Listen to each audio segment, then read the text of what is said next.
बाबाजी सद्गुरुदास तुकाराम उजळले भाग्य आता अवघी चिंता वारली संत दर्शनी हा लाभ पद्मनाभ जोडला। प्रस्तुत प्राप्त प्रसंगी कीर्तन रूपी सेवेकरता निवडलेला अभंग जगद्गुरु जगत वंदनीय महाराष्ट्र भूषण संत शिरोमणी संत सम्राट वैराग्य मूर्ती संत श्री तुकाराम महाराजांचा चार चरणाचा आणि संत भेटीच्या भाग्याचा अनुभव व्यक्त करणारा हा अभंग आहे। विठ्ठल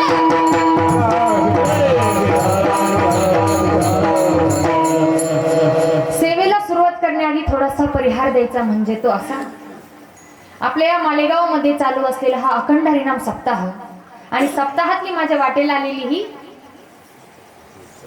चौथ्या दिवसाची कीर्तन सेवा भगवान माऊली ज्ञानोबाराय जगद्गुरु तुकोबाराय मला जशी जशी बुद्धी देतील तसा मी बोलण्याचा प्रयत्न करणार आहे। तसा म्हणला तर मला काही जास्त बोलता येणं शक्य नाही, तरी सुद्धा हंगामा खड़ा करना मेरा मकसद नहीं है, हंगामा खड़ा करना मेरा मकसद नहीं है, सूरत बदलनी चाहिए मेरे दिल से नहीं लेकिन मालेगांव वालों के दिल से प्रेम की गंगा निकलनी चाहिए। माझी मायबाप श्रोत्याने एक विनंती, कसं आहे सुरुवातीला बाळ व्हिडिओकडे पावले टाकते, आईचं अंतकरण असं असतं ती म्हणते मयो माझं वाघाचं पिल्लू कसं चालतंय, आता हे वाघाचं पिल्लू तर ही कोण वाघ कसा आहे, केस वाढलेले कुत्र्याच्या पिलासारखा दिसतो, शर्टाला बटन नाहीत, नाकाचा शिंगू ढेरीवर चोळतो, मला पाव खातो, वडा पाव पोटात करतो, काव कोण वजन भरतं आतपाव, तरी म्हणते वाघाचं पिल्लू हे मायबापाचं अंतकरण। खरं तर आज ज्यांच्यामुळे मला इथं कीर्तन करण्याचा योग आला त्या आदरणीय मला माझ्या गुरुस्थानी असलेले हरिभक्तपरायण कल्याण महाराजांनी मला इथं बोलवलं, त्याबद्दल महाराजांना कोटी कोटी मनापासून धन्यवाद देते। खरं तर कल्याण महाराज कोणाला म्हणायचं आहे की ज्यांनी कधी धरले नाही परमार्थामध्ये लाज, अख्ख्या जीवनाला चालवलं त्यांनी परमार्थाचा साज।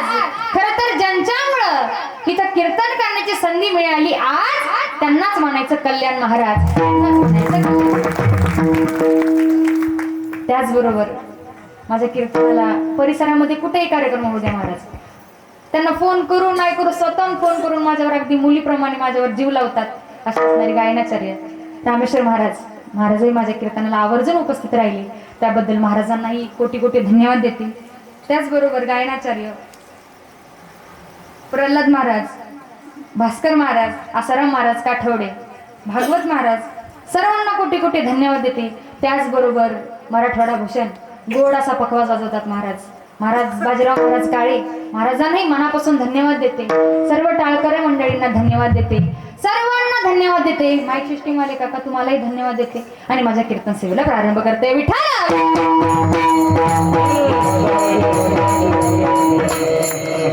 या अभंगामध्ये जगद्गुरु तुकाराम महाराज संत भेटीच्या भाग्याचा अनुभव व्यक्त करतात. तर सज्जन हो, अनुभवाच्या बाबतीत जर बोलायचं झालं तर जीवनामध्ये काही गोष्टींचा अनुभव घेताही येणं शक्य नाही आणि जगाला देताही येणं शक्य नाही. काही गोष्टींचा अनुभव जीवनात घेता येणं शक्य आहे पण जगाला देता येणं शक्य नाही आणि काही गोष्टींचा अनुभव जीवनात घेताही येणं शक्य आहे आणि जगाला देताही येणं. शांतता राखा. पहिला मुद्दा, काही गोष्टींचा अनुभव जीवनामध्ये घेताही येणं शक्य नाही आणि जगाला देताही येणं शक्य नाही. जर तुम्हाला वांजेच्या मुलाच्या लग्नात जेवायचं आमंत्रण आलं तर किती लोक जाणार का? नाही का? कारण वांजेला मुलगाच नाही तर त्याचं जेवण लांबच राहिलं ना. म्हणजे त्याचा अनुभव घेताही येणं शक्य नाही आणि जगाला देताही येणं शक्य नाही. आता दुसरा मुद्दा, काही गोष्टींचा अनुभव जीवनात घेता येणं शक्य आहे पण जगाला देता येणं शक्य नाही. समजा एखाद्याने विष पिलं तर विष पिल्याचा पिऊ नये पण तरी समजा पिलं तर विष पिल्याचा अनुभव जीवनात घेता येणं शक्य आहे पण जगाला देता येणं शक्य आहे. अहो, अनुभव द्यायला शिल्लकच राहणार नाही तर काय अनुभव देणार. दुसरं उदाहरण, बायकोने मारल्याचा अनुभव जीवनात घेता येणं शक्य आहे, जगाला देता येणं शक्य आहे का? लोकांना सांगणार का बायकोने मला मारलं? समजा एखाद्याला बायकोने मारलंच, असा प्रसंग कोणा येऊ नये पण तरी समजा आला तर त्याचा सकाळी सकाळी चेहरा असा पडलेला दिसतो. लोक म्हणतात का हो काय झालं आज तुम्ही नाराज दिसता, घरात बायकोचं तुमचं काही? हा मनात म्हणतो अरे मी तर घरून मार खाऊन आलोय पण तुला सांगितलं की माझं इम्प्रेशन डाऊन होईल ते काय सांगायसारखं नाही. पण तरी हा समजून घेतो की याच्या बायकोच्या घरात काहीतरी झाले. बायको तुम्हाला वेडी वाकडी काही बोलली तर नाही ना. हा घरून मार खाऊन आलेला असतो पण बोलायचं धाडच बघा कसं करतो. बायको आणि आपल्याला मारायला ते काय तुमचं आहे का? हो, प्रत्येकाचं सारखंच असतं पण बोलण्याच्या बाबतीत. अहो, तुमचं आमचं जाऊ द्या, देवाला सुद्धा बायकोचं ऐकावं लागलं. आता इथं बसलेले कोण कोण बायकोचं ऐकत नाहीत त्यांनी हात वरती करा. हा, मला माहितीये तुम्ही हात का वरती केले नाही. तुम्हाला माहित आहे आपलं गिराईक इथंच आहे, घरी गेल्यावर चांगलं झापल मग हातरून सुद्धा हातानेच टाकावं लागेल. विठ्ठल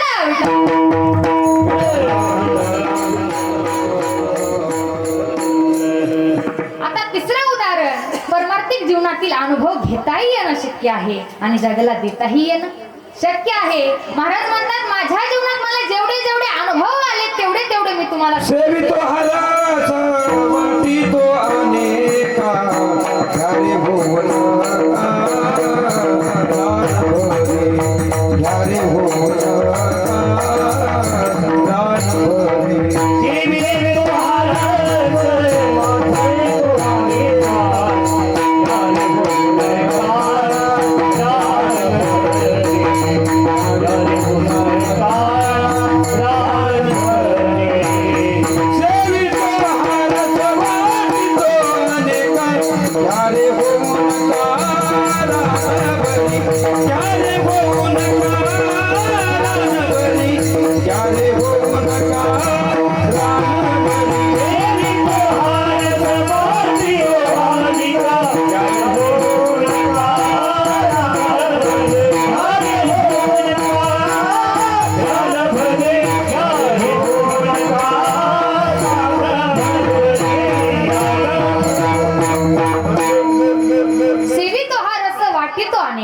महाराज म्हणतात माझ्या जीवनात मला जेवढे जेवढे अनुभव आले तेवढे तेवढे तेवढे मी तुम्हाला सांगितले.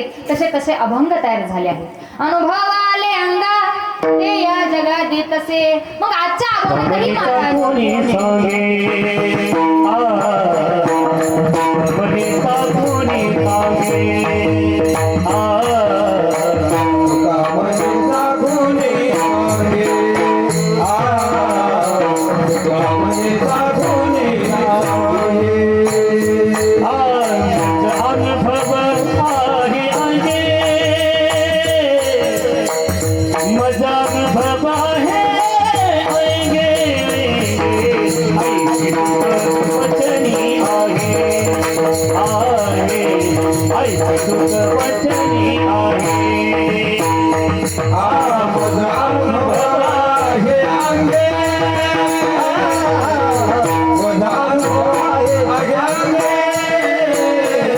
ऐसे मन करून रे नाही ऐसे सुख वचने नाही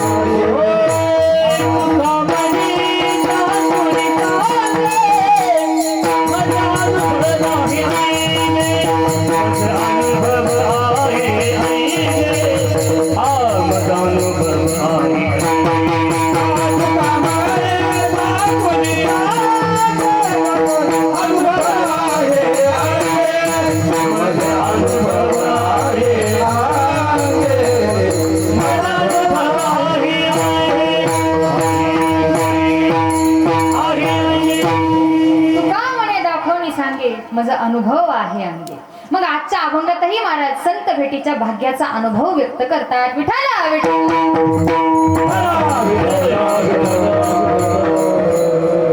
महाराज अभंगाचा प्रतिपाद्य विषय असा आहे. महाराज प्रत्येकाच्या जीवनामध्ये 2 दिवस फार महत्वाचे असतात. कोणते 2 दिवस? तर एक येण्याचा दिवस आणि दुसरा जाण्याचा दिवस. ज्याला येण्याचा दिवस मिळालाय ना दादा, त्याला जाण्याचा दिवस हा निश्चित मिळत असतो. ज्याचं बारसं झालं त्याचं कधी ना कधी तेरसं होणारच आहे.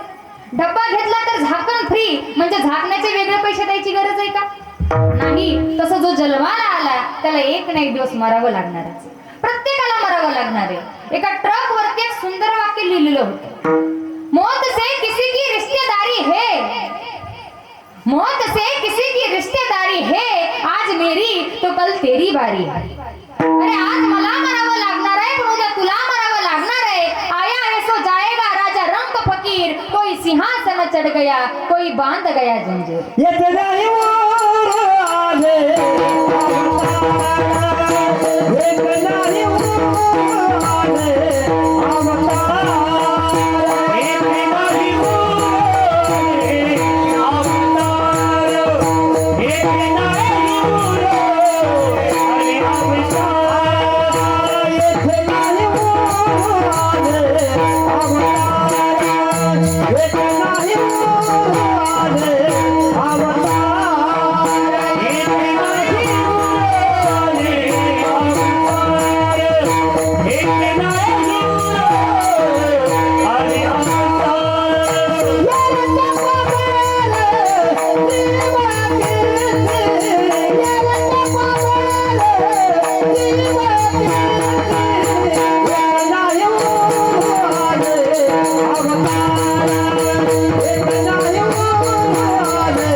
प्रत्येकाला मरावं लागणारच.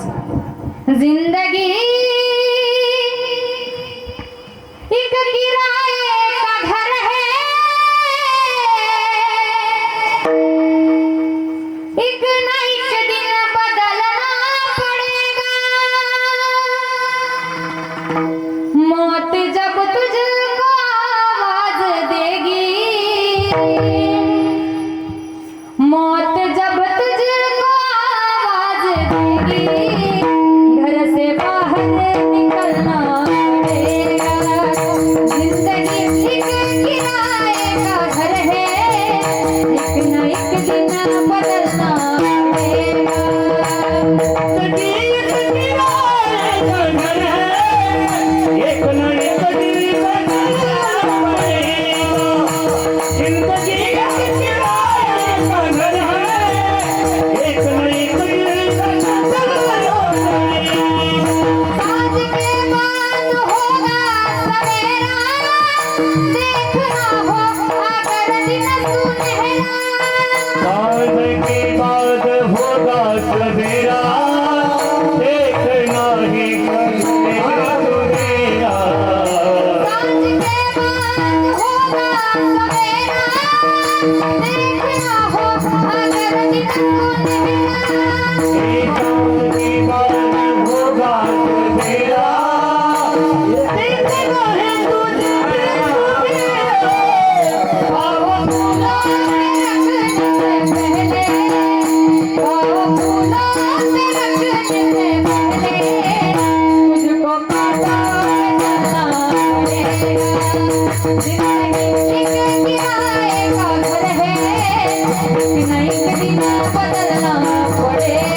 महाराज प्रत्येकाला मारावं लागणार आहे. एका स्मशानभूमीमध्ये प्रवचन करत असताना त्या स्मशानभूमीवर एक वाक्य वाचलं होतं. आवडलं तर टाळ्या वाजून आशीर्वाद द्या. की मंजिल तो तेरी यही थी, कि मंजिल तो तेरी यही थी, गुजर गया वक्त तेरा यहाँ आते आते. कि मंजिल तो तेरी यही थी, गुजर गया वक्त तेरा यहाँ आते आते. अरे क्या मिला तुझे इस दुनिया में, अपनों ने ही जलाया तुझे जाते जाते. माय बाप, आपण ज्या दिवशी जन्माला आलेलो असतो त्या दिवशी आपण एकटे रडत असतो आणि आपल्या येण्याने आपल्या घरच्यांना आनंद झालेला असतो. पण जीवन याच्यासाठी मिळालेले की कबीरा जब हम पैदा हुए तब जगह हसे हमर होय. कबीरा जब हम पैदा हुए तब जगह हसे हमर होय. ऐसी करनी कर चलो की हम हसे और जग रोय.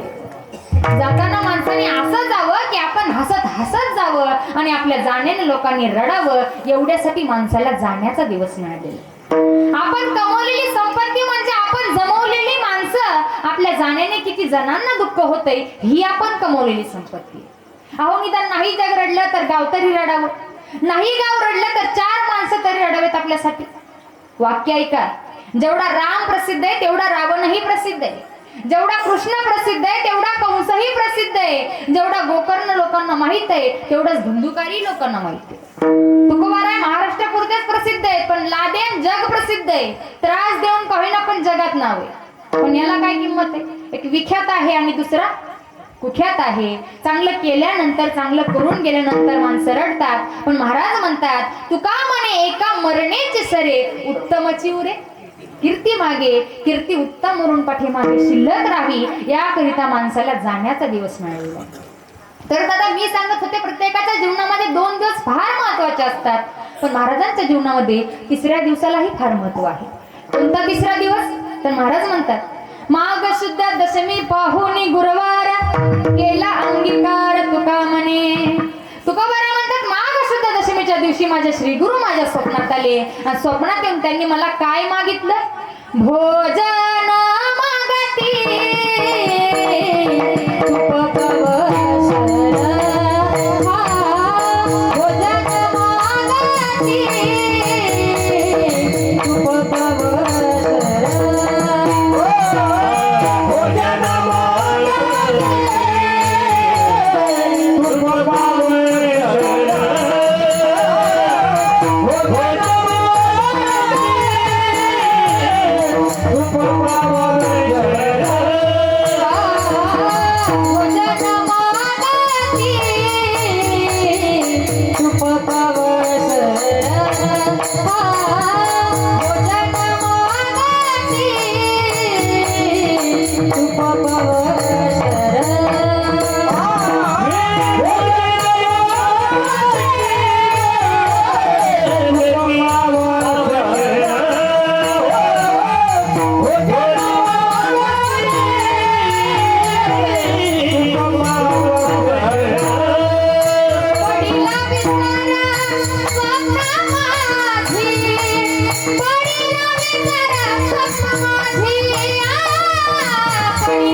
श्री गुरु माझ्या स्वप्नात आले आणि स्वप्नात येऊन त्यांनी मला पावशेर तूप मागितलं.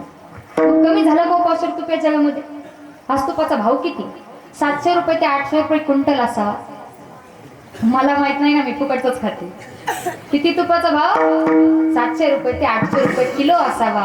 मी एके ठिकाणी पाहिलं, पंक्तीमध्ये एक माणूस तूप वाढत होता. मी त्याला म्हणलं वाढा ना. तो म्हणे दीदी तूप वाढायचे दिवस गेले, तूप ऐकायचे दिवस आले.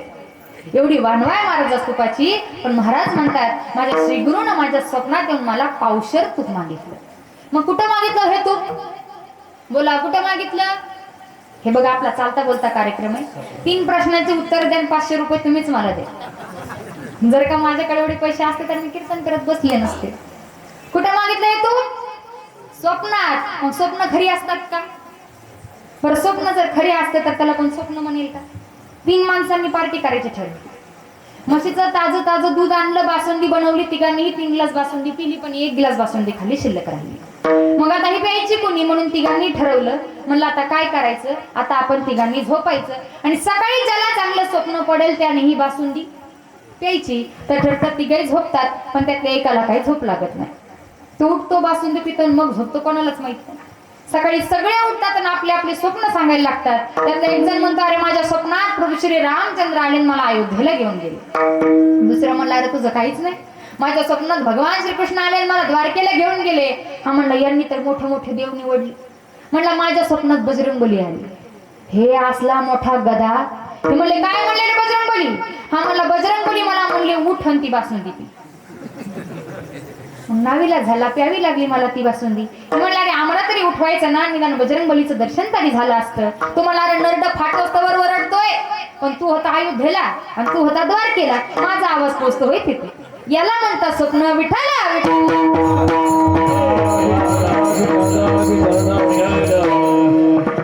बरं आपल्याला ही स्वप्न पडतात कुठं? कुठं पडतात? हातात, पायात, गुडघ्यात का तळपायात? कुठं पडतात? मी सांगते. ही स्वप्न आपल्याला आपल्या कंठामध्ये पडतात. आपल्या कंठामध्ये हिता नामक नाडी आहे, तिला दुसरं नाव आहे पुरी तत्व. आपल्या केसांपेक्षा हजारो पटीनं बारीक असलेली ती नाडी आहे आणि त्या नाडीत पडलेलं स्वप्न आणि त्या स्वप्नात केलेला उपदेश हा तुकाराम महाराजांनी मान्य केला. आणि महाराज म्हणतात त्या दिवशी माझं खऱ्या अर्थाने परमार्थिक भाग्य उजळलं. अभंगाचं पहिलं चरण. उजळले भाग्याचा, उजळले भाग्याचा, उजळले भाग्याचा, उजळले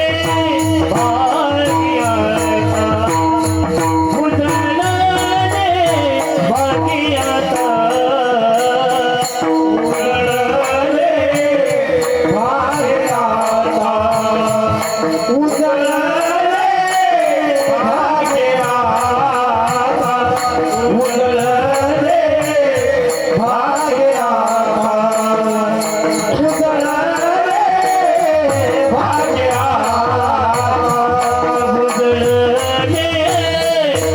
भाग्याचा, उजळले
महाराज आपण कशालाही भाग्य म्हणतो. एखाद्याला चांगली बायको भेटली की तोही म्हणतो उजळले भाग्य आता.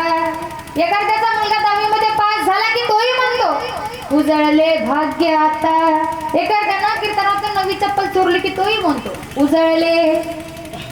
महाराज मुलं जन्माला सुद्धा भाग्य समजतात. हा मुलं जन्माला येणं भाग्य आहे, पण ती मुलं कशी असली पाहिजे. छत्रपती शिवाजी महाराजांसारखी, स्वामी विवेकानंदांसारखी. स्वामी विवेकानंद भारत भ्रमण करत असताना असंच एका खेड्यात आहे. सगळं आयुष्य समाजाकरता देऊन टाकलं. एका आईने हा पुत्र समाजाकरता देऊन टाकलेला आहे. एका मागोमाग एक माणसं येत राहिली, पण एक म्हातारी आई एका बाजूला उभी राहून स्वामीजीकडे टक लावून बघते. स्वामीजींची नजर त्या माऊलीवरती पडली, पण तिने काही बोलायचं धाडस केलं नाही. हळूहळू माणसांची गर्दी कमी झाली. स्वामीजी त्या माऊली जवळ आले आणि विचारलं, आई काही बोलायचं होतं का? एवढं ऐकल्याबरोबर ती माऊली ढसाढसा रडू लागली. ती माऊली म्हणाली, बाळा किती करशील रे, किती करशील. सगळं आयुष्य समाजाकरता जगतोस, बाळा माझंही ऐकशील. तसे स्वामीजी म्हणाले, बोल ना गाई बोल. तशी ती माऊली म्हणाली, बाळा माझ्या घरी येशील. तिच्या डोळ्यातले आस पाहून स्वामीजी म्हणाले, आई का बरं नाही येणार? जरूर येणार. चल येतो, चल. स्वर्ग भेटण्याचा आनंद झाला. आनंद गगनात मावेना. ती माऊली लग बग चालू लागली. एवढा मोठा देव माणूस माझ्या झोपडीत येतोय, काहीतरी बसायला टाकावं ना म्हणून इकडे तिकडे शोधू लागली, पण तिला काहीच सापडलं नाही. तिथे एक खंड पोतं पडलेलं होतं. तिने ते पोतं उचललं आणि जमिनीवर टाकलं. बाळा बस ना. तसे स्वामीजी त्या फाटक्या पोत्यावरती बसले. आत गेली, काहीतरी गोडधोड द्यावं ना म्हणून सगळी डबे उलटी पालती केली, पण तिला काहीच सापडलं नाही. तिथं चूल होती, चुलीवर पातेलं होतं आणि पातेल्यात थोडंसं दूध होतं. तिने चुलीला जाळ लावला, ते दूध गरम केलं आणि एका ग्लासात ओतलं. तिने तो भरलेला ग्लास आपल्या हातात घेतला आणि दुसरा हात आपल्या चोळीत घातला आणि चोळीतनं कसली तरी पूड काढली, स्वामीजींच्या दुधात टाकली. स्वामीजींनी हा सगळा प्रकार पाहिला, परंतु बोललेही नाही त्यात काय टाकलंय आणि विचारलंही नाही. तिच्या थरथरत्या हाताने स्वामीजींनी तो ग्लास आपल्या हातात घेतला आणि पण बिन कसलाही विचार न करता ते दूध घटाघटा पिऊन टाकलं. दूध पिऊन झाल्यावर स्वामीजींनी त्या माऊलीला विचारलं, आई एक विचारू? ती माऊली म्हणाली, विचार ना बाळा विचार. तसे स्वामीजी म्हणाले, आई तुम्हाला मगाशी दूध दिलंस, पण दूध देताना त्या दुधात कसली तरी पूड टाकली. त्या पुढेत काय होतं एवढं मला सांगशील? एवढं ऐकल्याबरोबर ती माऊली ढसाढसा रडू लागली. स्वामीजी म्हणाले, आई तुला जर त्रास होत असेल ना तर तू नाही सांगितलं तरी चालेल. ती माऊली म्हणाली, नाही रे बाळा, नाही होणार त्रास. ती माऊली रडत रडत सांगू लागली. माऊली म्हणाली, बाळा तुझ्यासारखं माझं एक लेकरू होतं, 1 महिन्यापूर्वी वारलं. रात्रंदिवस डोळ्याला डोळा लागत नव्हता, काळीच कुरकडून निघत होतं. आणि बाळा आपले हिंदू धर्म संस्कृतीत म्हटलंय, मेलेल्या पोराची राख जर गंगेत टाकली तर त्याला स्वर्ग मिळतो. पण बाळा मी पडले गरीब भोळी, गंगेपर्यंत जाण्याकरता कुठून आणावा पैसा? रात्रंदिवस डोळ्याला डोळा लागत नव्हता, काळीच कुरकडून निघत होतं. बाळा तुला समाजाकरता जगताना पाहिलं, मला वाटलं तुझं रक्त त्या गंगे इतकंच पवित्र असेल. मी तुझ्या दुधात माझ्या मेलेल्या पोराची राख टाकली. ती राख तुझ्या रक्तात मिसळणार आणि तुझ्या रक्तात मिसळलेली राख गंगेतच मिसळण्यासारखी नाही का? अशी मुलं जन्माला घाला, नाहीतर लादे आणि कसाबासारखी मुलं जन्माला घालण्यापेक्षा आई तू निपुत्रिक राहिलेली बरी.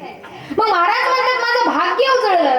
कशामुळे उजळलं? तर महाराजांच्या जीवनामध्ये एक चिंता होती. कोणती चिंता होती महाराजांच्या जीवनामध्ये? परमात्मा प्राप्तीची. कैनी उद्धार पावे,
पण आता बघा चिंता किती वाईट आहे. महाराज कीर्तनात बसल्या बसल्या लोकांना झोप यायला पाहिजे का? यायला पाहिजे का झोप? नाही, पण तरी लोक झोपतात. महाराज एक जण माझ्या कीर्तनात झोपलं, शेजारच डोकं खाजवत बसलं. तो म्हणला, अरे महादेव माझं कशाला डोकं खाजवतोय? ते म्हणला, हे तुझं आहे तर मग माझं कुठे गेलं? महाराज कीर्तन झाल्यावर माझ्याकडे एक आजी आली, मला म्हणली, दीदी मला तुझं कीर्तन लई आवडलं. म्हणलं, काय आवडलं तुम्हाला माझ्या कीर्तनातलं? म्हणली, महाराज खरं सांगू का? म्हणे मी घरी झोपेच्या 4-4 गोळ्या खाते तरी मला घरी झोप लागत नाही, पण तुमच्या कीर्तनात मस्त मला आज गोड झोप लागली. म्हणलं, बरं झालं आजी. म्हणजे कीर्तनात लोकांना झोप यायला पाहिजे, नाही यायला पाहिजे, पण तरी लोक झोपतात. याच्या उलट घरी सगळी व्यवस्था आहे, गादी, उशी, पलंग, ब्लँकेट सगळी व्यवस्था आहे, पण तिथं पडल्या लोकांना झोप येत नाही. लोक कीर्तनात झोपतात. याला कारण आहे चिंता. पण महाराज म्हणतात, माझ्या जीवनात आता कसलीही चिंता राहिली नाही. कशामुळे राहिली नाही? तर हेच महाराज अभंगाच्या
पद्मनाभ जोडला. मग महाराज म्हणतात, संत दर्शनामुळे तो लाभ मला प्राप्त झाला. संत दर्शनामुळे माझं भाग्य उजळलं आणि संत दर्शनामुळे तो पंढरीश पांडुरंग परमात्मा मला आपलाच करतात. मग एवढं सगळं कोणामुळे झालं? कोणामुळे झालं? तर संतांमुळे. मग संत कोणाला म्हणायचं? जिसके पैर में जूता नहीं, जिसका परिवार से नाता नहीं, जिसका बैंक में खाता नहीं, उसे संत कहते हैं. राधा से प्यार किया, श्याम बन गए. राधा से प्यार किया, श्याम बन गए. सीता से प्यार किया, राम बन गए. जबरदस्ती प्यार किया, हराम बन गए. चोरी चुपके प्यार किया, राम रहीम बन गए. और कोई मिला ही नहीं, और कोई मिला ही नहीं तो बाबा रामदेव बन गए. कोणालाही संत म्हणतो महाराज आपण. आता बघा, जो सीता मातेकडे भिक्षा मागायला आला होता तो होता कोण? होता कोण? रावण. पण दिसत कोण होता? संत. आज तसंच झालंय महाराज. आजकाल रावण कपडे घातल्यावर दिसतात संत, म्हणूनच जगाची फसवणूक होते. जोपर्यंत आपण संत होणार नाही तोपर्यंत आपल्याला संत कळणार नाही. जोपर्यंत आपण भक्त होणार नाही तोपर्यंत आपल्याला भक्त कळणार नाही. आपली नजर आपण जोपर्यंत बदलत नाही तोपर्यंत आपल्याला जग बदललेलं दिसणार नाही. नजर बदलो, नजारे बदल जाएंगे. सोच बदलो, सितारे बदल जाएंगे. कश्ती बदलने की जरूरत नहीं, खाली रुख बदलो, किनारे अपने आप बदल जाएंगे. नाव बदलण्याची गरज नाही, नावेचा मार्ग बदला, जग आपोआप आपल्याला बदललेलं दिसेल. अहो, साधी मांजर आडवी गेली तर लोक म्हणतात काम होणार नाही. मग मांजरीने जावं तरी कुठे? जिकडे तिकडे रस्ताच आहे. मी सांगते, अशा 10 मांजरे आडवे जाऊ द्या, काम होईल. पण एक माणूस आडवा गेला की तुमचा चालू सप्ताह बंद पडतो. एवढी वाईट माणसं आहेत म्हणतात, एवढी वाईट माणसं आहेत महाराज. म्हणून म्हणतात ना, भला किसी का कर न सके तो बुरा किसी का मत करना. भला किसी का कर न सके तो बुरा किसी का मत करना. पुष्प नहीं बन सकते हो तुम, कांटे बनकर मत रहना. रहना, पुष्प नहीं बन सकते हो तुम कांटे बनकर मत रहना। भला किसी का कर न सके तो बुरा किसी का मत करना, भला किसी का कर न सके तो बुरा किसी का मत करना। हो पुष्प नहीं बन सकते हो कांट बन कर मत रहना, पुष्प नहीं बन सकते हो कांट बन कर मत रहना। भला किसी का कर न सके तो बुरा किसी का मत करना, भला किसी का कर न सके तो बुरा किसी का मत करना। पुष्प नहीं बन सकते हो तुम कांटे बनकर मत रहना, पुष्प नहीं बन सकते हो तुम कांटे बनकर मत रहना।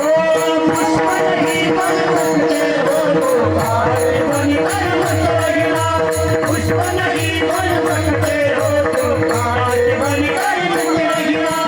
सत्य वचन ना बोल सके तो झूठ कभी भी मत बोलो, मौन रहे तो ही अच्छा, कम से कम विष तो मत खोलो। सत्य वचन ना बोल सके तो झूठ कभी भी मत बोलो, मौन रहे तो ही अच्छा, कम से कम विष तो मत खोलो। बोलो यदि पहले तुम बोलो फिर मुंह को खोला करना, बोलो यदि पहले तुम बोलो फिर मुंह को खोला करना। नहीं बन सकते हो कांटे बनकर मत रहना, पुष्प नहीं बन सकते हो कांटे बनकर मत रहना।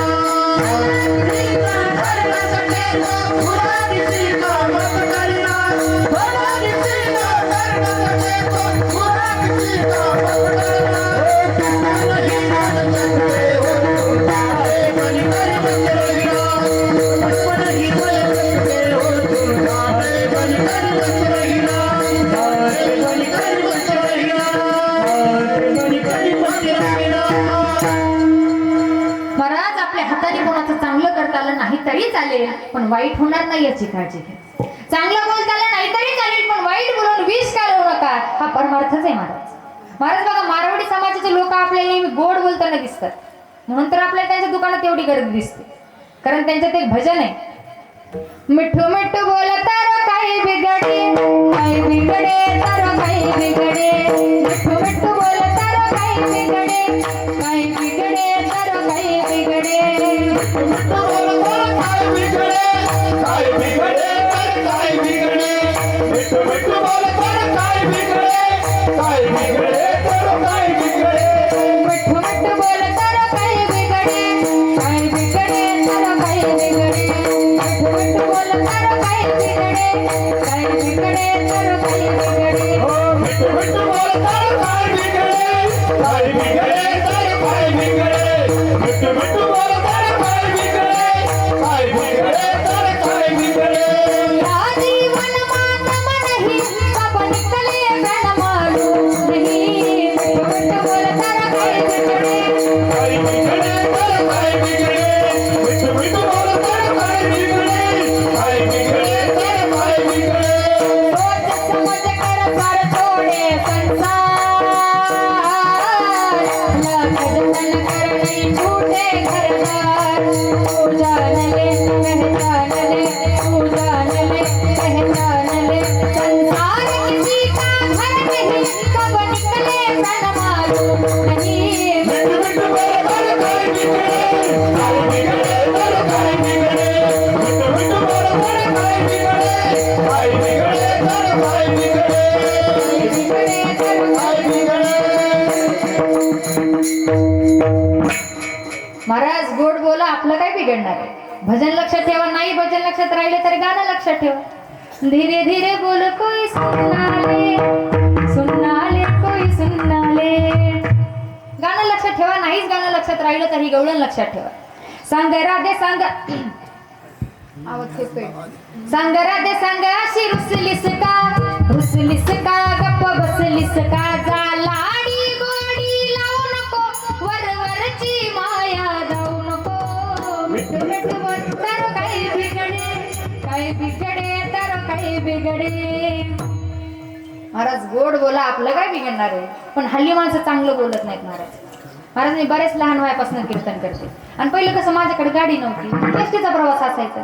म्हणून घाईमध्ये एका ठिकाणी कार्यक्रमाला जाताना एसटी स्टँडवर आले आणि एका काकाला विचारलं, का हो काका ही कोणती गाडी आहे? म्हणे एसटी गाडी आहे. म्हणलं मला माहित नाही एसटी गाडी. म्हणलं तसं नाही. म्हणलं जाते कुठे? म्हणे गावाला. म्हणलं गावाला जाते माहित नाही हो. म्हणे कोणत्या गावाला? म्हणे मामाच्या गावाला. विठाला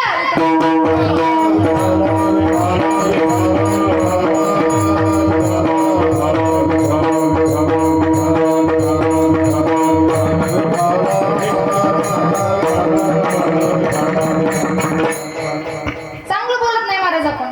महाराज एका मुलीला पाहुणे बघायला आले आणि पूर्वी कसं पाहुणे बघायला आल्यावर काही प्रश्न विचारायची पद्धत असायची की बाबा तुम्हाला गाता येतं का, स्वयंपाक येतो का, शिक्षण किती झालंय, अशी प्रश्न विचारायची पद्धत असायची.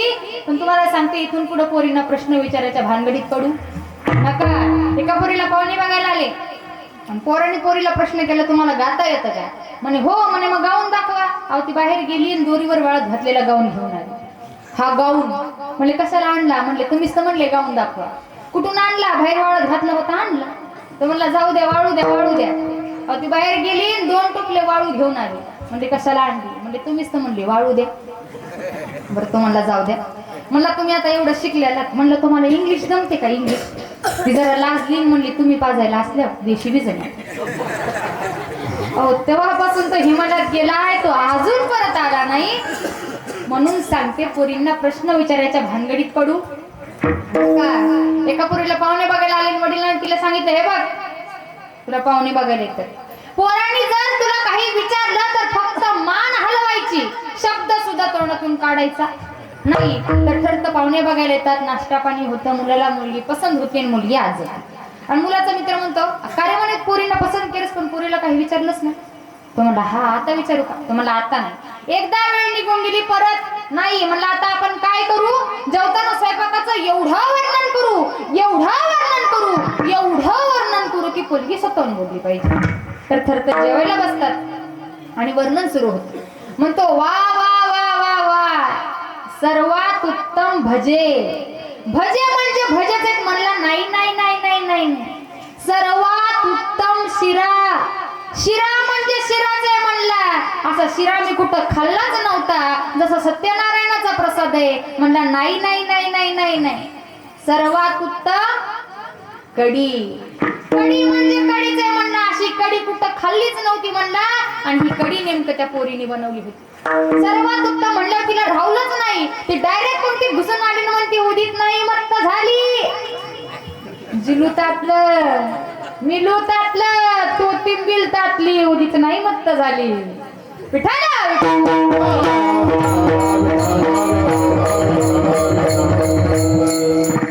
चांगलं बोलत नाही महाराज आपण.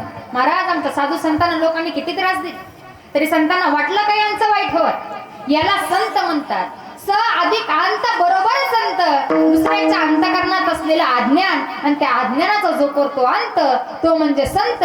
मग महाराज म्हणतात अशा संतामुळे तो लाभ मला प्राप्त झाला, अशा संतामुळे माझं भाग्य उजळलं आणि अशा संतामुळे तो पांडुरंग परमात्मा मला आपलाचा करता आला. मग त्या परमात्माचं आपण एकदा मोठ्या प्रेमाने भजन करूया. ज्यांना ज्यांना देवाने हात दिले असतील ते हात वरती करतील आणि ज्यांना हात देऊ नये ते हात वरती करत नाही त्यांना चिकनगुन्या झाला. मी जबाबदार होणार. सर्वांनी हात वरती करा एकदम सरळ आणि एकदम मोठ्या प्रेमाने भजन करा. ओ विठ्ठल विठ्ठला विठ्ठल विठ्ठल विठ्ठल विठ्ठल विठ्ठल विठ्ठल विठ्ठल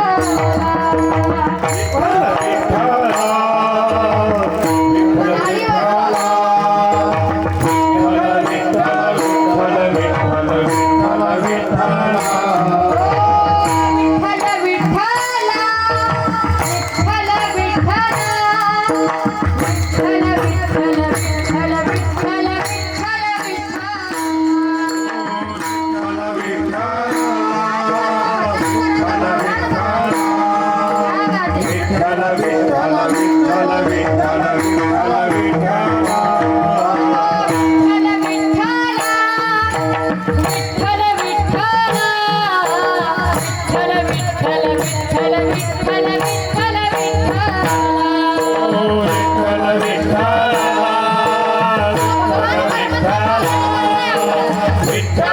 विठ्ठल विठ्ठल विठ्ठल ओ पालनहारे निर्गुणो न्यारे तुम रे बिन हमरा को नहीं हमारी उल्फत सुलझाओ भगवन तुम रे बिन हमरा को नहीं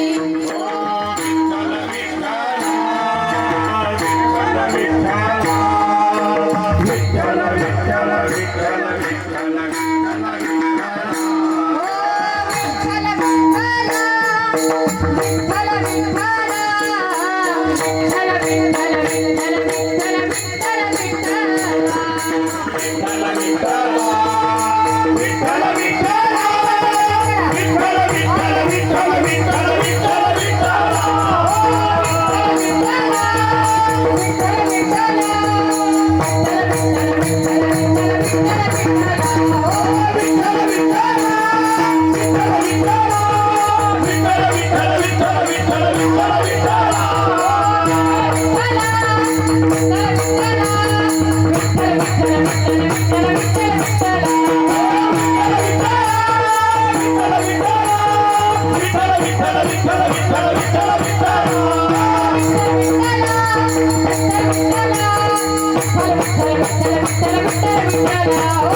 करा हात खाली.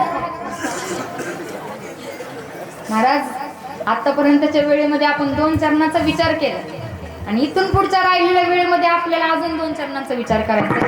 तर महाराज दुसऱ्या चरणामध्ये म्हणतात, संपुष्ट हे हृदय पेटी तरुणी पोटी साठवू.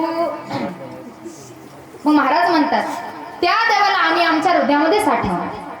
मग संतांनी देवाला हृदयामध्ये साठवलं असे कित्येक उदाहरण आहेत. कोणी कोणी साठवला? संत सावता महाराज, संत जनाबाई, हनुमंतराया. आमच्या हनुमंतरायाने देव हृदयामध्ये साठवलं.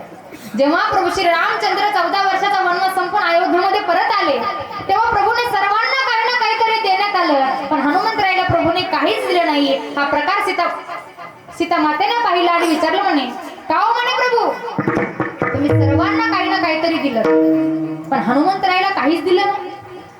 त्यावेळेस प्रभू म्हणाले, अगं सीते, मी हनुमंताला असं देव तरी काय की ज्याचे उपकाराचे माझ्याकडनं परतफेड होईल. तेव्हा सीतामाईलाच वाटलं की आपण हनुमंतरायांना काहीतरी द्यावं, म्हणून आपल्या गळ्यातली नवरत्नांची माळ काढली आणि हनुमंतरायाच्या गळ्यात टाकली. तसे हनुमंतराय उठले आणि एका झाडावरती जाऊन बसले. त्या माळेचा एक मणी तोडायचे, दाताने कुरतडायचे आणि फेकून द्यायचे. हा प्रकार सीता मातेने पाहिला आणि विचारलं, का हो म्हणे हनुमंतराय, तुम्ही हे काय करताय? अहो, पृथ्वी एवढ्या मुलाचं एक एक रत्न त्याला तुम्ही तोडताना फेकून देता. त्यावेळेस हनुमंतराय म्हणले, सीतामय्या, मी दुसरा कुठलाच रत्न जाणत नाही, मी फक्त एकच रत्न जाणतो आणि तो रत्न म्हणजे रामरत्न. ज्या गावामध्ये रामाचं मंदिर नाही, ज्या माणसाच्या हृदयामध्ये राम नाही, त्याचा जगून सुद्धा काहीच उपयोग नाही. त्यावेळेस सीतामाता म्हणाल्या, तुझ्या तरी हृदयामध्ये आहे का राम? तशी छाती फाडली आणि राम पंचायत सीतामाईला दाखवलं.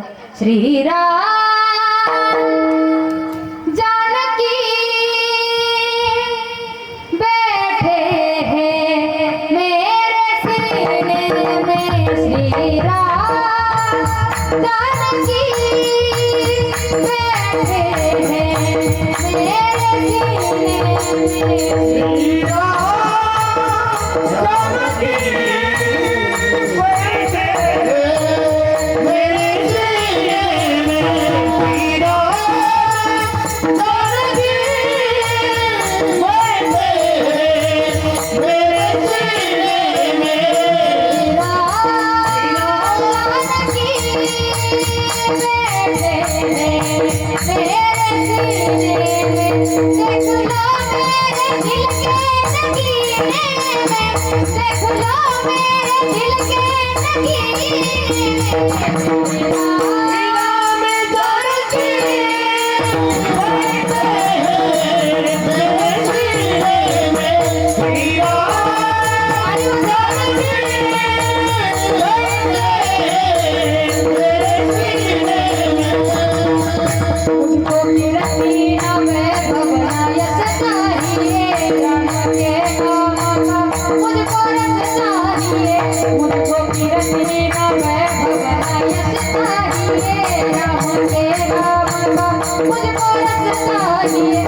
महाराज आमच्या हनुमंतरायाने देवहृदयामध्ये साठवले, आमच्या जनाबाईने सुद्धा देवहृदयामध्ये साठवला. आमच्या जनाबाईचा एवढा भाव होता, आमच्या जनाबाईला देवाने जात्यावर दळण दळू लागावं. तुम्हाला जातं म्हणजे काय हे तरी माहित आहे का? कोणाच्या घरी जाते? अहो महाराज, इथून पुढच्या पिढीला अजून काही 10 वर्षांनी प्रश्न विचारला जातं म्हणजे काय, तर त्यांना ते सुद्धा सांगता यायचं नाही. महाराज आमच्या जनाबाईला जात्यावर देवाने दळण दळू लागावं. असंच एक मावशी महाराज जनीच्या घरात घडविले जाते, जनीच्या घरात ओढविले जाते, जोडविले जाते पांडुरंगा, जोडविले जाते हे पांडुरंगा, जोडविले जाते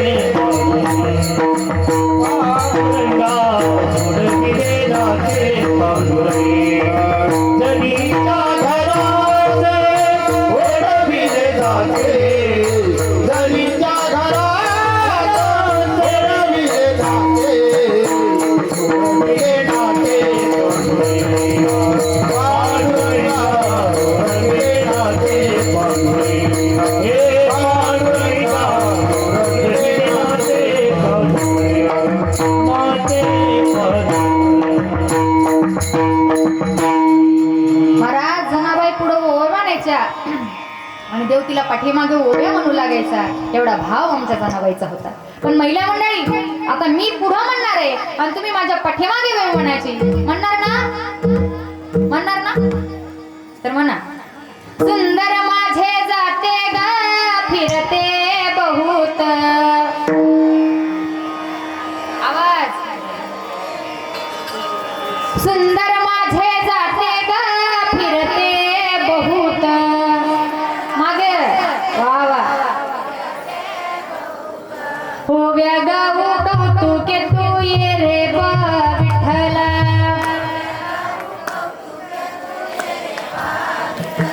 तू ये रे बा विठ्ठला. क्या बात है. तू ये रे बा विठ्ठला, ये रे बा विठ्ठला, तू ये रे बा विठ्ठला. सगळ्यांनी म्हणायचे. सासू आणि सासरा दीर तो तिसरा,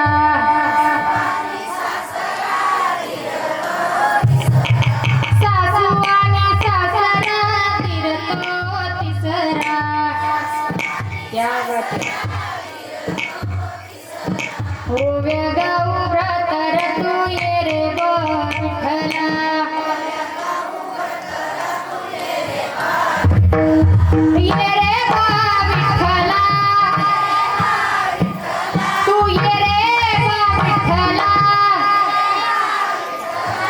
ये रे बा विठ्ठला तू ये रे बा विठ्ठला.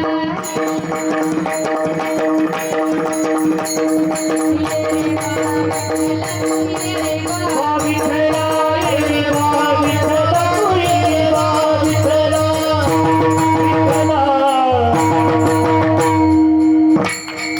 क्या बात आहे महाराज. एकदा स्वतःसाठी जोरदार टाळ्या वाजवा. आणखी जोरात, आणखी जोरात. महाराज आमच्या जनाबाईला देवाने दळून दळू लागलं.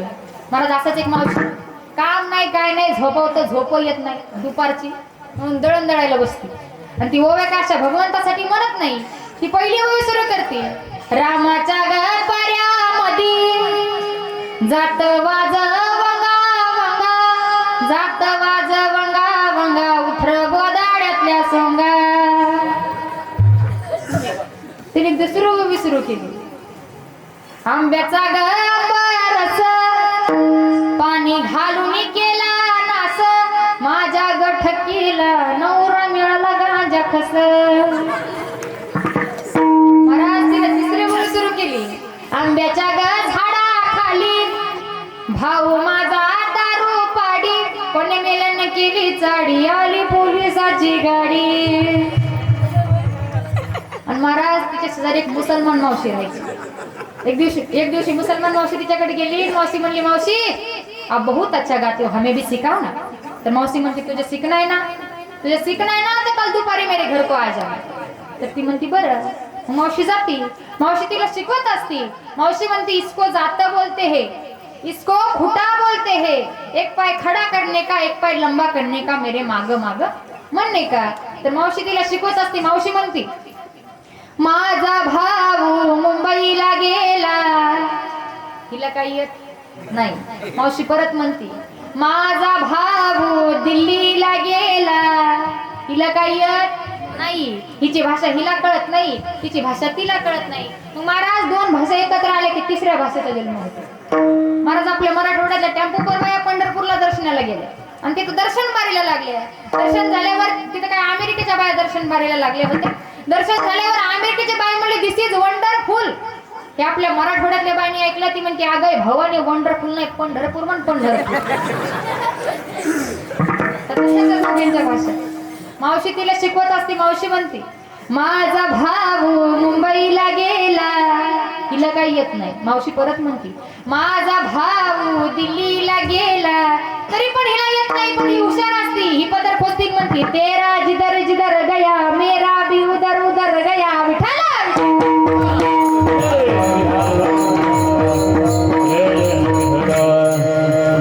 महाराज आमच्या जनाबाईला देवाने दळण दळू लागावं.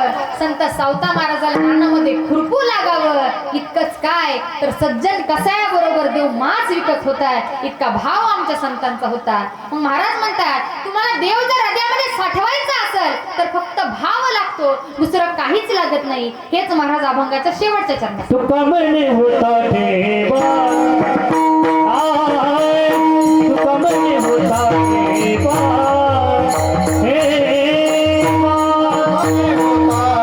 ठेवा होता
महाराज जाता जाता 2-3 गोष्टी सांगते.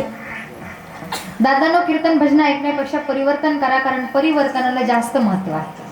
गळ्यात पवित्र तुळशीची माळ घाला, आई वडिलांची सेवा करा, व्यसनापासून दूर राहा, आपल्या देशाबद्दल स्वाभिमान बाळगा आणि महत्वाचं म्हणजे आपल्या चिमुकलेवरती चांगले संस्कार टाका. तुम्ही जसं त्याला बोलायला शिकवता, चालायला शिकवता, तसं त्याला मंदिरात जायला शिकवा. त्याला छत्रपती शिवाजी महाराजांचं, संभाजी राजांचं चरित्र सांगा.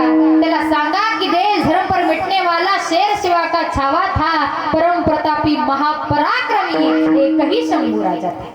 त्याला सांगा की सिंहाच्या जवळ्यात घालून हात, मोजीन दात, छत्रपती शंभूराजे भोसले. आणि दुसरी गोष्ट, व्यसनापासून दूर राहा, कारण आज जेवढे संसार व्यसनामुळे बर्बाद झाले तेवढे कशामुळेच नाही. मी एका काकाला विचारलं, का हो काका तुम्ही दारू का पिता? तर तो म्हणे, दीदी माझ्या जीवनात खूप टेन्शन आहे. मग दारून टेन्शन जातं का? कोणी सांगते दारूने टेन्शन जातं? दारू ही तुमच्या ब्रेनवरती अटॅक करते, तुमची विचारशक्ती दारू बंद पडते. मग आधी काय झालंय आणि पुढं काय होणार आहे हे तुमच्या नशेपर्यंत विस्मरण होतं. आता बघा, टेन्शन, नशा उतरल्यावर टेन्शन हजरच आहे की नाही. पण तो माझा पुढचा निघाला म्हणे, दीदी याच्यासाठी उतरूच देत नाही. मग जीवनात अशी नशा का करता जी कधी ना कधी उतरेल? जीवनात अशी नशा करा जी कधीच उतरणार नाही. अरे जाम पर जाम क्या पीते हो, आधी रात में ही उतर जाएंगे. जाम पर जाम क्या पीते हो, आधी रात में ही उतर जाएंगी. प्याला पियो प्रभु श्री रामचंद्र के नाम का, पूरी जिंदगी सुधर जाएगी. राम नावाचा प्याला प्या, पूर्ण जीवन सुधरून जाईल. आणि तिसरी गोष्ट आहे, आपल्या देशाबद्दल स्वाभिमान बाळगा. ते सैनिक आपल्यासाठी सीमेवरती लढत असतात, त्यांची कधीतरी आठवण काढा. ते आपल्या आई वडील, बहीण भावाला सोडून सीमेवरती गेलेले असतात. जेव्हा त्यांचे आई वडील त्यांना पत्र पाठवतात, ते पत्र वाचताना अखेरच्या त्यांच्या डोळ्यामध्ये पाणी येतं आणि ते हवेला सांगतात, ए गुजरने वाली हवा जरा मेरा इतना काम करेगी क्या, मेरे गाँव जा मेरे दोस्तों को सलाम दे. मेरे गाँव में है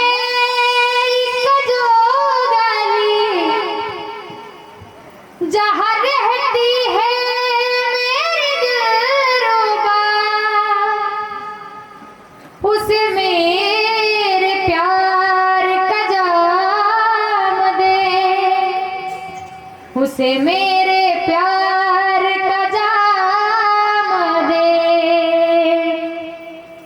वही थोड़ी दूर है घर मेरा, मेरे घर में है मेरी बूढ़ी माँ, मेरी माँ के पैरों को छू के तो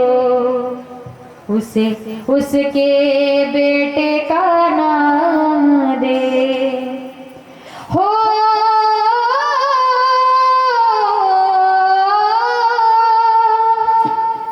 हो हो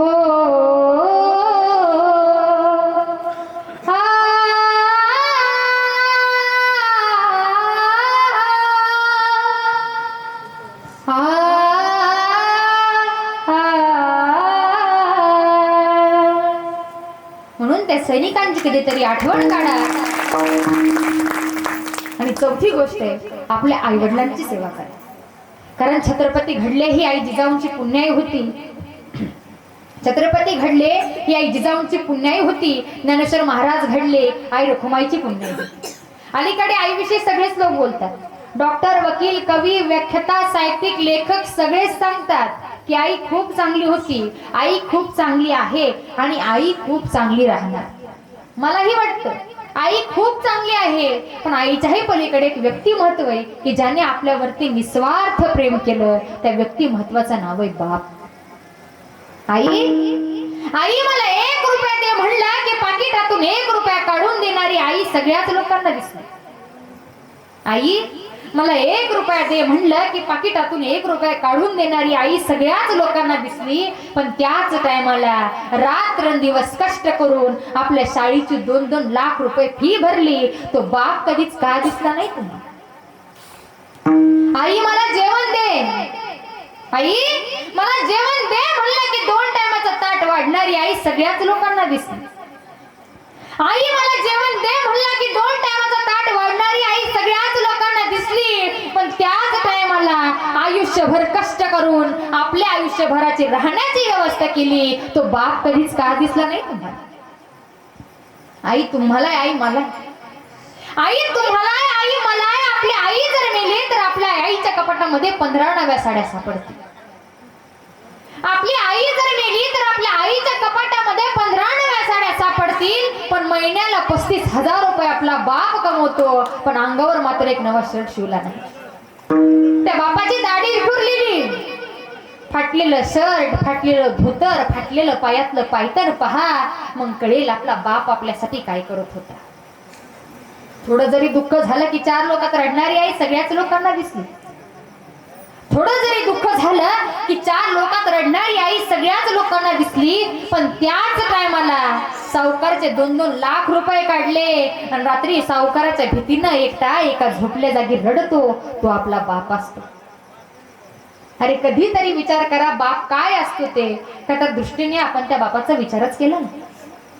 चैत्र वैशाखाचं रखरखत ऊन आहे, चैत्र वैशाखाचं रखरखत ऊन आहे, त्या चैत्र वैशाखाच्या रखरखत्या उन्हामध्ये आमचा बाप वखा राखत होता। चैत्र वैशाखाच्या रखरखत्या उन्हामध्ये आमचा बाप वखा राखत होता, आणि त्याच बापाच्या पैशावर त्याचा 25 वर्षाचा पोरगा मात्र कॉलेजमध्ये मजा मारत होता। कष्ट करता करता शेतात राबता राबता त्याचा जन्मदाता बाप मेला। कष्ट करता करता शेतात राबता राबता त्याचा जन्मदाता बाप मेला, पण तरीही त्याच्या डोळ्यातून अश्रूचा एक थेंबही नाही बाहेर आला। त्या बापाचं प्रेत पाहून 4 पायाचा मुका बैल हंबरला, कारण त्याला मालक समजला होता, पण आपल्याला मात्र बाप समजला नाही। त्याला कळालं होतं की माझा मालक मला सोडून जातोय। अरे कधीतरी विचार करा बाप काय असतो ते, का त्या दृष्टीने आपण त्या बापाचा विचारच केला नाही? खरं सांगते दादांनो, बाप औषध कोणालाच घाबरत नाही, पण बाप औषध आपल्या पोराला घाबरतो। का माहितीये? कारण त्याला एकच वाटतं, आज माझं 50 ते 52 वर्ष वय चालू आहे, आज माझं 50 ते 52 वर्ष वय चालू आहे, आणि मी जर गावातल्या एखाद्या पान टपरी उभा असलो आणि माझ्या समोरून जर 65 वर्षाचा माणूस चालला असला तर नुसता पान टपरी उभा असतो तरी निघून जातो, कारण मर्यादा। मी जर 52 वर्षाचा असून सुद्धा 65 वर्षाच्या माणसाला घाबरतो, कारण याला मर्यादा असं म्हणतात. पण आज माझाच 25 वर्षाचा पोरगा पाटलाच्या पोराच्या लग्नामध्ये दारू पिऊन नाचला तर लोक मला काय अक्कल शिकवतील. तेव्हा आपला बाप घाबरला. कीर्तनात आलेल्या प्रत्येक तरुण बांधवांना माझी एक विनंती की तुम्ही आपल्या बापासाठी आयुष्यात कधीच काही करू नका. तुम्ही आपल्या बापासाठी आयुष्यात कधीच काही करू नका. पण तुमच्या एका मूर्खपणामुळे त्याला गावात मान खाली घालावी लागेल इतके तरी वाईट वागू नका. मी प्रत्येक दिदीला सांगेन, बाप औषध 4 वेळ सोड. बाप औषध पहिल्यांदा रडला ज्या दिवशी पोरीचं लग्न ठरलं. बाप औषध दुसऱ्यांदा रडला ज्या दिवशी पोरगी पहिल्यांदा सासरी जाते. बाप औषध तिसऱ्यांदा रडला ज्या दिवशी पोरगी सासरीहून टाकून दिली जाते. आणि बाप औषध चौथ्यांदा रडला ज्या मुलांसाठी एवढी इस्टेट कमवली, आज तीच मुलं आपल्या बापापासून वेगळी राहायला लागली तेव्हा आपला बाप चौथ्यांदा रडला. तुमचं लग्न ठरलं तेव्हा तुमच्या बापाचा चेहरा पहा, कधीच विसरणार नाही. पुढच्या खोलीत पाहुणे बसलेले असतात, मंडपवाले मंडप टाकतात, स्वयंपाक खोलीत स्वयंपाक सुरू आहे. अशा भयंकर परिस्थितीमध्ये मुलाच्या आईवडील 6 लाख रुपये हुंडा मागतात. बापाने खिशातला रुमाल डोळ्याला लावला, टप टप अश्रुधारा गळायला लागले. शेजारच्या खोलीत मुलीची आई असते, ती म्हणते इकडे या, आपल्याला एवढा हुंडा पेलवला जाणार नाही, आपल्या पुरीत काही खोट नाही, आपण दुसरं स्थळ बोलव, हे स्थळ आपल्याला शक्य नाही. बाप म्हणतो तू फक्त एवढं सांग तुला स्थळ पसंत आहे का, हुंडा मी जमा करेल. आपल्या पोरीच्या लग्नामध्ये वाटेल ते करण्याची तयारी असते, त्याचं नाव बाप असतं. लोक म्हणतात अहो तुम्हाला एवढा हुंडा पेलवला जाणार नाही, तुम्हाला हे स्थळ शक्य नाही. बाप म्हणतो अहो एकच पोरगी आहे मला आणि एकच पोरगा आहे मला, दुसरा मुलगा असता तर त्याच्यासाठी मी वाटणी केलीच नसती, म्हणून माझी पोरगी माझाच पोरगा आहे. म्हणून आपल्या पोरीच्या लग्नात वाटेल ते करण्याची तयारी असते, त्याचं नाव बाप असतं. बाप औषध दुसऱ्यांदा रडला ज्या दिवशी पोरगी पहिल्यांदा सासरी जाते. आठवा प्रसंग, आणा प्रसंग डोळ्यासमोर. दुपारचे 3 वाजलेले, सप्तपदी होते आणि बापाला कन्यादान उठण्यासाठी बसवलं जातं. बाप कन्यादान उठायला बसतो आणि उठून जेव्हा चालायला लागतो जणू काही 10-10 किलोचे गोळे बापाच्या पोटऱ्याला बांधलीत की काय असा भास बापाला होतो, चालावंसं वाटत नाही. आलेली पाहुणी जातात, मुलगी निघणार तसा बाप मंडपाच्या एका कोपऱ्याला जातो आणि पोरीकडे असं तिरक्या नजरेने पाहते. पोरगीकडनं आवाज देते बाबा, पण तरी ऐकून न ऐकल्यासारखा करतो तो आपला बाप असतो. प्रत्येक पोरगी सासरी जाताना आपल्या आईला सांगते आई तुला इकडून कसलाही त्रास देणार नाही, आई तुला इकडून कसलीही तक्रार घेऊन येणार नाही, पण आई एक सांगू माझ्या बाबाची काळजी घे. आई माझ्यासाठी नाही पण तुझ्या कपाळाच्या कुंकवासाठी माझ्या बापाची काळजी घे. ज्याला बाप नाही त्याला विचारा बाप काय असतो ते, तो सांगेल तुमचा बाप कसाही असू द्या, नुसता तुमच्या दारी बसू द्या, एकाही पापाची हिंमत होणार नाही तुमच्या घरावर कानी नजर टाकण्याची. बिनबापाच्या पोरांना लोकांचं कितीही काम ऐकू द्या, लोक त्याला दोषी ठरवल्याशिवाय राहत नाही. बापा स्वाभिमानी बाळा, बाप कन खरा कना, त्याच्या काळात सुद्धा लाजाळूची संवेदना, त्याची पहाडाची छाती, त्याचे हृदय गुलाब, त्याच्या घामाच्या ठेवाना हिऱ्या मोत्याचा रुबाब. बाप तलवार ढाल, बाप पेटती मशाल, बाप जागा म्हणून घर झोपत खुशाल. बाप घराचा तो पाया, आई कळस त्यावर, जेव्हा खचा तोंड पाया तेव्हा कोसळते घर. बाप म्हणजे जसे की एक झाडच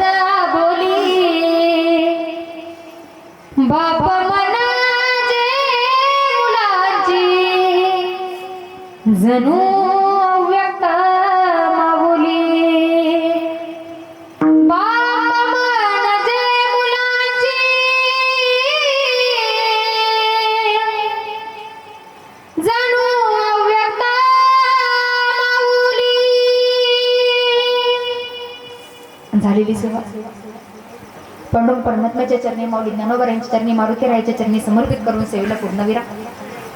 माझं जे काही बरोबर असेल ते माझे गुरुवर्य विलास महाराज येवले यांचं, आणि जे काही चुकीचं असेल ते माझ्या बुद्धीचे दोष. तुमचं लेकरू समजून मला माफ करा. आणि जे काही बरोबर असेल ते पदरात घ्या, आणि जे काही चुकीचं असेल ते टाकून द्या. जाता जाता मी एक वाक्य बोलते की जितनी मेहरबानी की आपने उतनी मेरी औकात नहीं थी. जितनी मेहरबानी की आपने उतनी मेरी औकात नहीं थी. ये तो कृपा है ज्ञानेश्वर महाराज की, वरना मुझ में ऐसी क्या बात थी. ज्ञानेश्वर